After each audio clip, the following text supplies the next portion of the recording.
Hi friends, I'm Ryan Hembree and I'm on location at Teen Ranch, Canada, and in this video, I'm going to be dealing with 5 common questions, objections, and misconceptions surrounding the flood of Noah, and specifically the Ark. So grab your Bibles and let's go.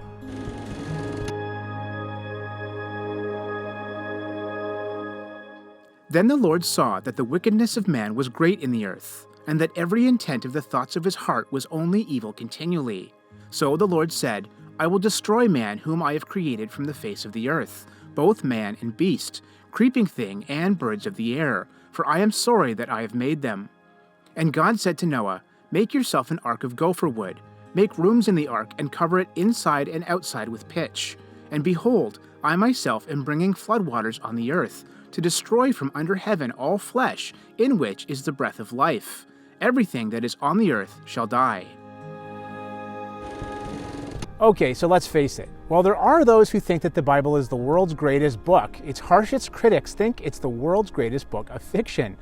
But I have to wonder whether these skeptics have carefully read and studied the Bible or history for themselves, or if they've subjected themselves to highly embellished or downright fictional retellings by Hollywood, pop science, and the like. Noah's flood is a prime example. And I think the main problem that people have with believing in the flood is the ark. I mean, come on, could such a vessel really have survived the flood? First of all, a lot of people can't even get past the ark's shape. But that's very ironic, since the Bible says absolutely nothing about its shape. While the Bible records the ark's dimensions and a few other details, it gives no indication as to its specific form. So any criticism about the ark's shape should be directed toward the artists, a lot of whom have completely ignored the few details the Bible does give and have created a totally unrealistic vessel of their own imaginings. The most common of these are what we could call bathtub arks, seen in most children's stories, which have the dimensions and shape of a claw-footed bathtub with a house stuck on top. Now, while these pictures might be cute, we need to be careful because they can lead and have led some people into thinking that the flood event was just children's fiction with a moral to the story. And when we compare these fictional arks with biblically based renderings, we see a vast difference. Now, thankfully, there have been a few realistic illustrations over the years, but one of the most thoughtful biblical designs to date is the Lovett design, created by ark researcher and engineer Tim Lovett, which is what the life-sized ark encounter is based upon. Obviously, the fictional arks portrayed in children's stories and the like would prove disastrous in a global flood, but an ark based upon the realistic dimensions provided in the Bible is a totally different story. Still, some people think that the size and material of the ark pose major problems. The Bible tells us that it was a wooden vessel 300 cubits long. Now, depending on which cubit Noah used, the ark would have been between 450 to 510 feet long. And some skeptics claim that a wooden vessel of this size would break apart. But did you know that history alone is enough to disprove that idea? The fact is, classical literature records huge wooden ships of a comparable size to the ark. One of these was the Greek ship Leontifera. Somewhere between 400 to 500 feet long, it performed admirably in an Aegean sea battle in 280 BC. So, if wooden ships of compatible size were built and functioned well, then obviously functioning wooden ships that size could be built. As Tim Lovett himself concludes, the scale of the ark is huge, yet remarkably realistic when compared to the largest wooden ships in history. The proportions are even more amazing. They are just like a modern cargo ship.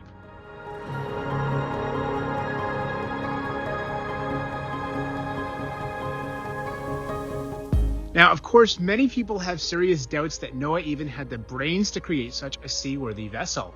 But this objection is based on an evolutionary worldview in which ancient man was less evolved and therefore less capable than we are today.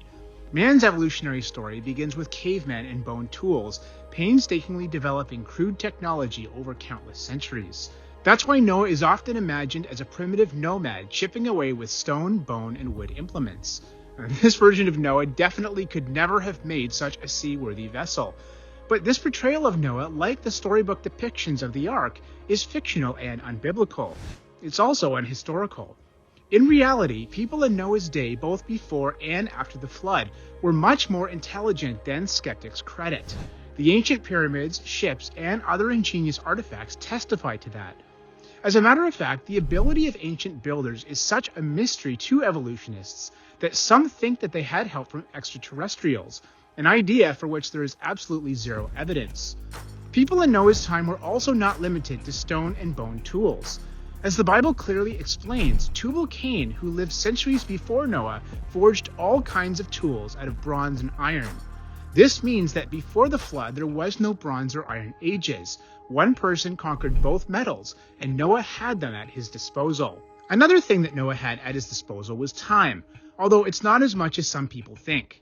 Well, at first glance, Genesis 6:3 seems to set the window of time for building the ark at 120 years. A careful reading reveals that this was actually a countdown to the flood. But the specific command to build an ark came years later following the birth of Noah's 3 sons. Actually, by the time God gave Noah the command in Genesis 6 verses 13 to 18, his sons were already married. This means that Noah would have had roughly between 55 to 75 years to build the ark, which is still more than enough time, especially if Noah and his family contracted workmen to help them, which is very likely.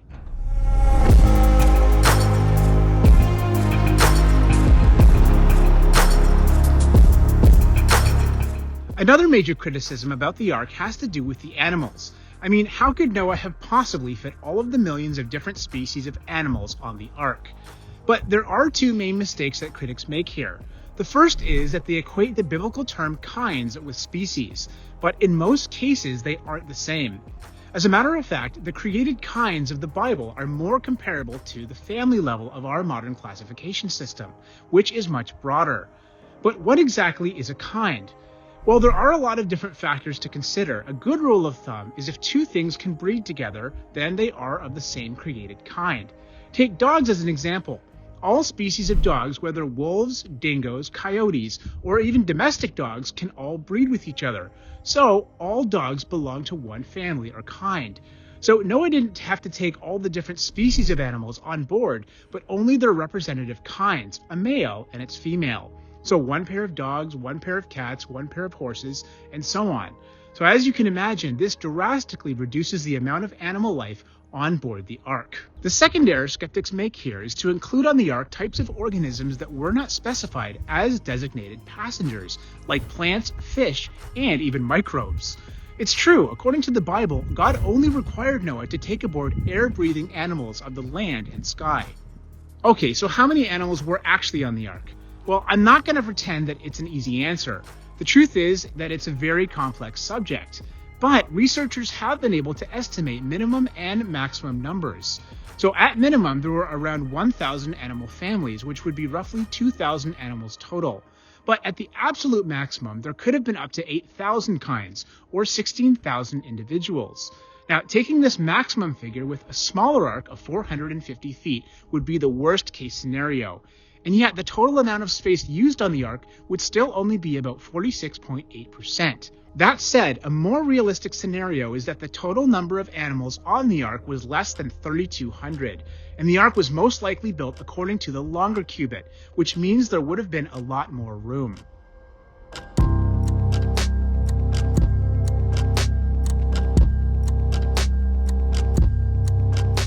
Okay, so space isn't the issue, but that's still a lot of animals, and people have often wondered how it was possible for Noah to search and capture all of these different critters. This would be a hard enough task on its own, but with Noah busy building the ark and gathering supplies, this would be next to impossible. But nowhere does the Bible say that Noah had to go searching for all the animals. Rather, Genesis indicates in a few different places that it was God who brought the animals to Noah. This is most clearly stated in Genesis chapter 6, verses 19 and 20. So this idea of Noah searching for all the animals, rounding them up, and bringing them back to the ark is once again completely fictional and unbiblical.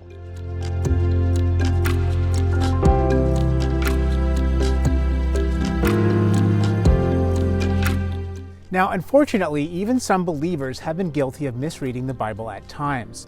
And one of the best examples of this is regarding the final resting spot of the ark. While it's often been claimed that Noah's Ark landed on Mount Ararat, the Bible doesn't actually say that. Rather, it says that the Ark landed on the mountains of Ararat, which refers to a whole range of mountains located in the eastern part of modern-day Turkey, Armenia, and western Iran. Of course, this doesn't automatically rule out Mount Ararat either, and a lot of people are still convinced that this is the spot. As the highest of the mountains, Ararat, at an elevation of well over 16,000 feet, does seem to be consistent with the vantage point that Noah had after the ark landed. And a lot of eyewitnesses have claimed that they've seen something ark-like there. On the other hand, even with all the eyewitness accounts, there's never been anything of substance ever found or documented to prove the ark landed there. And Mount Ararat's high elevation does pose problems as well. First of all, there's a question as to how the animals could have made their way down such a high and treacherous mountain. And second, at 16,000 feet above sea level, there would have been a major lack of oxygen for the human and animal passengers. The truth is, at any altitude over 12,000 feet, oxygen becomes an issue. But the main problem with Mount Ararat is that it's a volcano and has been identified by some geologists as having been formed after the flood, because it sits on top of fossil-bearing sediment from the flood. So if true, then this volcano did not exist at the time the ark landed. Now, of course, there are lots of other proposed sites for Noah's Ark, but the most popular besides Ararat is Mount Judy. Now, this mountain has gone by a lot of different names, but many ancient sources say that the ark landed on this specific portion of the mountains. In fact, while Ararat is referred to in some early literature as the ark's landing site, Mount Judy is referred to as the landing site in many more and far earlier sources. Also, unlike Mount Ararat, Judy isn't a volcano and so doesn't seem to be a recent formation. Judy's also much lower in elevation, being around 6,800 feet high, so it wouldn't have been so difficult to herd animals down the mountain, nor would there be any lack of oxygen. So based on this, Mount Judy seems to be the more logical choice. But the truth is that nobody really knows where the final resting spot of the ark was. But if Judy is the site, then the ark was in a place where pieces could be easily looted or taken as relics. So the real ark may well be gone.